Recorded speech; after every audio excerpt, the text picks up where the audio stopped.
Observar en primera medida el diagrama de barras. Listo, recordemos que nosotros teníamos un estudio estadístico que trataba de la nota definitiva de los estudiantes de grado quinto C. Entonces obteníamos la tabla de frecuencias. Ahora bien, vamos a observar cómo hacer de una manera sencilla un diagrama de barras.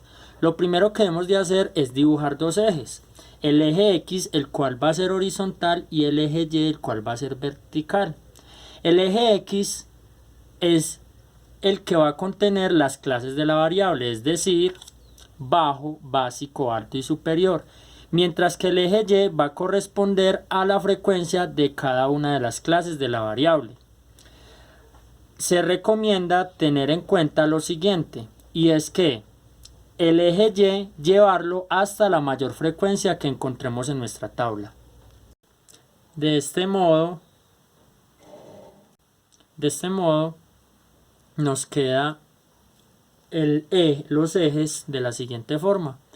En el eje X, para que siempre lo recuerden, que es el horizontal, ubicamos las clases de la variable, y en el eje Y la frecuencia.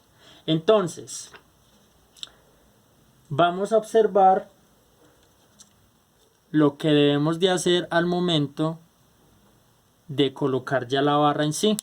Entonces, sobre cada clase, es decir, sobre cada una de estas que están en el eje X, vamos a dibujar una barra.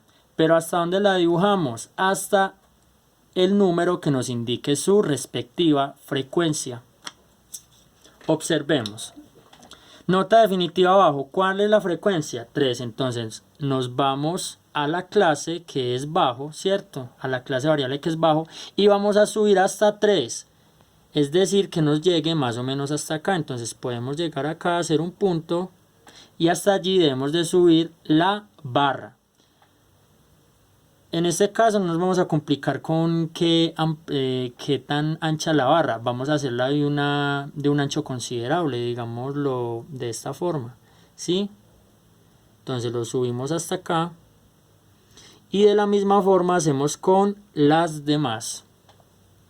De esta forma obtenemos nuestro diagrama de barras para el estudio presentado. Observemos que el básico son 9 personas, por tanto debe subir hasta 9. Alto, 7.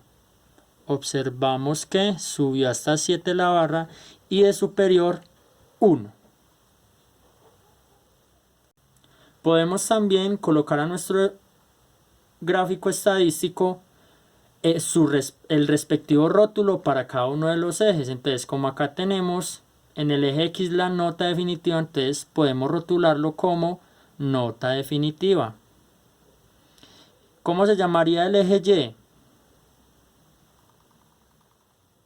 Se llamaría frecuencia, ¿cierto? Colocarla como una F o simplemente adicionar acá el nombre de frecuencia. De esta forma es que se hace un gráfico estadístico llamado diagrama de barras.